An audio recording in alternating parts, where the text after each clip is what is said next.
Hi, my name is Amelia, and today I thought that it could be fun to bring you guys along with me as I illustrate and paint traditionally a magazine cover. Recently, I was reached out to by the art director from Motif Magazine, which is a local Rhode Island publication, and they wanted me to create the springtime issue cover. And I think that it suited me pretty well because a lot of my artwork involves themes of bright light, of rebirth after a dark time. The first thing that I did to prepare for this cover was whip up a couple thumbnail sketches to make sure we were on the same page concept-wise. And I did all of those digitally because it's just the easiest way to come up with different color variations and to make fast changes and tweaks. You know, it's just easier than traditional painting, so my iPad is super convenient for that. So the first one was this girl running through the rain. It was inspired by the phrase, April showers bring May flowers. I always love to play with fashion and nature kind of becoming one. So that's what I did on her little raincoat there.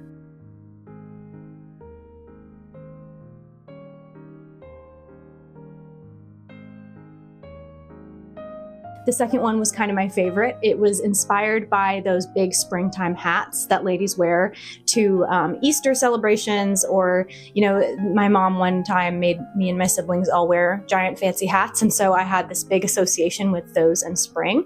So this was kind of a riff on that idea.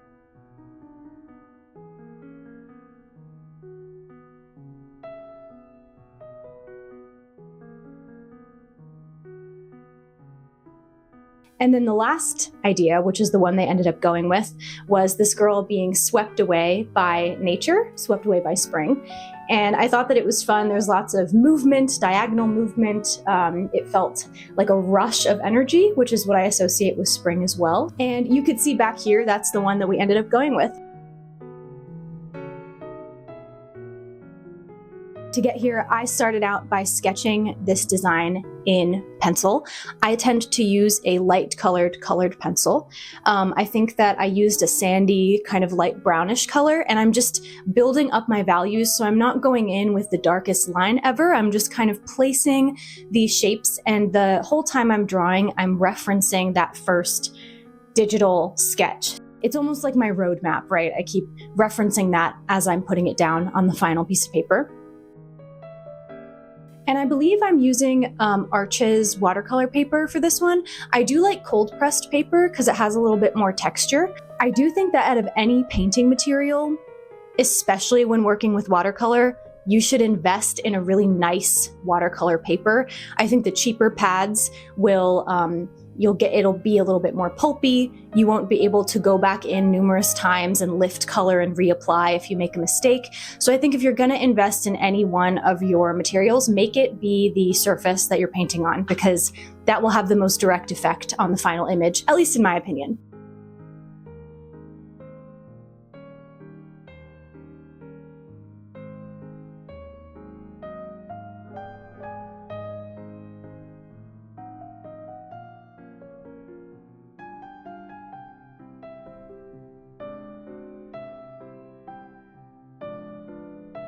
I tend to use American Journey watercolors from Cheap Joe's Art Supplies. I order them online. My grandmother is also a painter, and that is the brand that she's always used. And so I've used it since I was very young, and I really enjoy it. It feels very full-bodied. You'll get a lot out of just a single color. So that's what I'm using here. My brushes are always random. I kind of source them from mysterious places that I then forget about. I don't know when the last time I actually purchased a brush was. They kind of just appear. I know that I have in the past, but I just have forgotten those experiences. So the next time I buy brushes on purpose, I'll take you with me and we will explore that world together. I'm just trying to lay the foundation, building that roadmap, referencing the iPad image to make sure that I'm on the right track. And with watercolor, I always remind myself that the paint will dry a lot lighter than it looks going onto the paper at first. So if you're putting down watercolor and it looks a little bit darker and you start to panic, just know that it will dry a little bit lighter. And worst comes to worst, if it is too dark, you can wet your brush, go over it again, take a paper towel and lift the color from the paper. It's a pretty easy fix, especially if you're working on nice quality paper.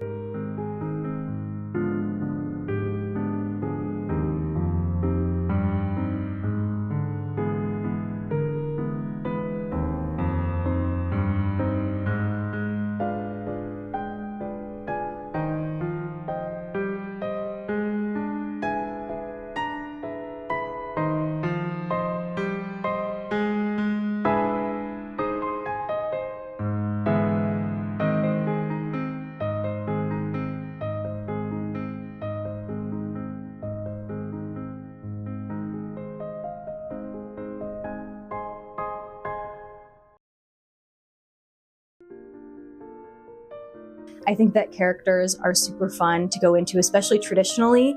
I always end up going over face a couple times. I rarely get it right the first time, but it's almost like you're pushing and pulling with a piece of clay. That's what I think of, especially in watercolor. You go in with the water, you take away the color, you put it back on, and then by the end, it feels really like lived in and worn, and it's not just this bare image on paper. It's something that has been worked and sculpted. So I actually found this trick watching an art prof video with Andrew Raftery, who's a very talented printmaker and watercolorist, and he took a calligraphy pen. So instead of filling this pen with ink, he dipped a mixture of pigment and water.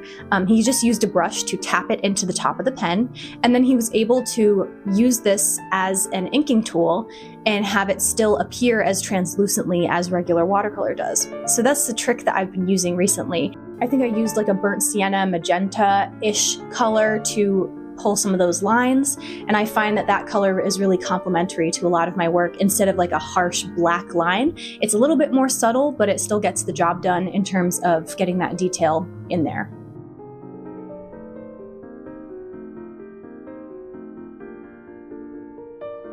I always have fun at the very end of a piece going in with those details like little polka dots for the flowers in the background, just tying the piece together through the small little details. And I always take inspiration from Impressionist paintings with those little splotchy moments of color. So I like to combine that with areas of detail that I might have brought in some line art to. It's not super detailed, but it's also not completely abstract.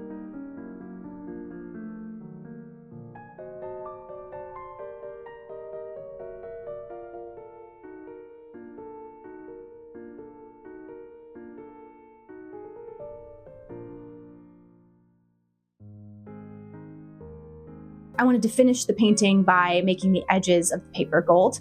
So I just laid down some frog tape and painted the edges, prayed that it wouldn't rip up the paper. It did a little bit, but I was able to fix it. I just, tapped in some of those colors from earlier on the top of the piece where it kind of ripped a little, but it worked out in the end. I have a finalized painting.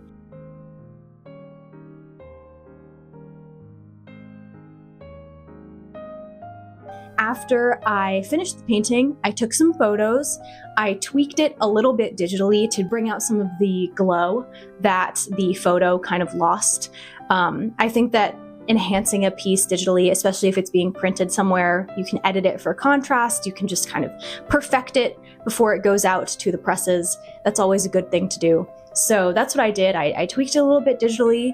I finalized the file, I sent it over to the art director, and a couple weeks later, the final image was actually printed in Motif Magazine as the cover. I really loved seeing how they incorporated text into the image as well. I tried to keep that in mind when designing the piece, leaving a little bit of room for the text that was going to go on the cover of the magazine.